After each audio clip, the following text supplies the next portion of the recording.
ఏది ఏమైనా కూడా ఫైనల్గా మాదైతే చెప్పినా కదా, మా ఫిలాసఫీ ఒకటి, పూరెస్ట్ ఆఫ్ ద పూర్, అత్యంత పేదవాళ్ళు ఎవరైతే ఉన్నారో వాళ్లకు ప్రభుత్వం అనేది భరోసా ఉండాలో చేయాలి. ఇది రాజశేఖర రెడ్డి గారిది, జగన్మోహన్ రెడ్డి గారిది, మా పార్టీ సిద్ధాంతం. ఎవరు ఎన్నన్నా ఏమన్నా డైరెక్ట్గా పేదవాళ్ళని చూసుకోవడం. ఎందుకంటే పేదవాళ్ళు బాగుంటేనే మధ్యతరగతి వాళ్ళు బాగుండేది. ఈరోజు మీరు చూడండి, బ్రహ్మాండంగా ఉంటుంది అనుకున్నారు వ్యవసాయాలు, కిరాణం అసలు అబ్బా అనుకుంటారు. ఇప్పుడు అంత డల్గా ఉన్నారు బయట చూస్తే. ఏమంటే అసలు రాబడే లేదు సార్ అంటారు.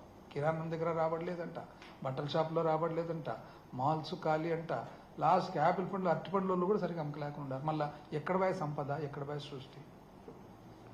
మేము ఇచ్చినది ఏదేమైనా, మేము ఇచ్చినది చూడండి ముఖ్యమైనటివి. ఏది ఏమైనా కూడా చెప్పిన మాట ప్రకారంగా 44,50,000 మందికి అమ్మఒడి ఇచ్చినామా లేదా? తల్లులకు 66,000 కోట్లు.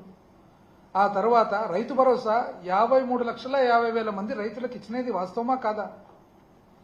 అసలు చేయూత అక్క చెల్లెమ్మలకు 26,90,000 అంటే 27 లక్షల మంది అక్క చెల్లెమ్మలకు ఇచ్చిన మాట వాస్తవమా కాదా? 78,94,94 అంటే 79 లక్షల మంది అక్క చెల్లెమ్మలకు ఆసరా ఇచ్చిన మాట వాస్తవమా కాదు? 26,000 కోట్లు. ఏమంటే ఇద్దాం, మీరు పోయి ఇంటింటికి రాసి ఇచ్చి సంతకం పెట్టి చెప్తే వాళ్ళు పాపం నమ్మినట్టున్నారు.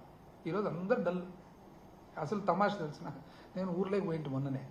పోయి ఎవరో ముసలాయమ్మ పోతుంటే ఇంకా జెండాలు గిండాలు ఏమి ఉండవు కదా, పోతుంటే నమస్కారం అంటే ఆయమ్మ కట్టెలమ్మ పెట్టుకొని పోతుంది అనమాట పైన ముసలాయమ్మ.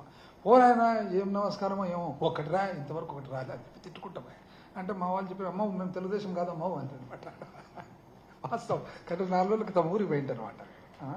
ఇవన్నీ చూడండి, ఇన్ని రకాలు చేసి అసలు క్యాలెండర్, మళ్ళా క్యాలెండర్ కూడా చూడండి. ఏప్రిల్లో జగనన్న వసతి దీవెన, మేలో జగనన్న విద్యా దీవెన, జూన్లో జగనన్న అమ్మఒడి, జూలైలో విద్యా కానుక, ఆగస్టులో విద్యా దీవెన, సెప్టెంబర్లో చేయూత, అక్టోబర్లో వైఎస్ఆర్ రైతు భరోసా 2వ విడత, నవంబర్లో విద్యా దీవెన.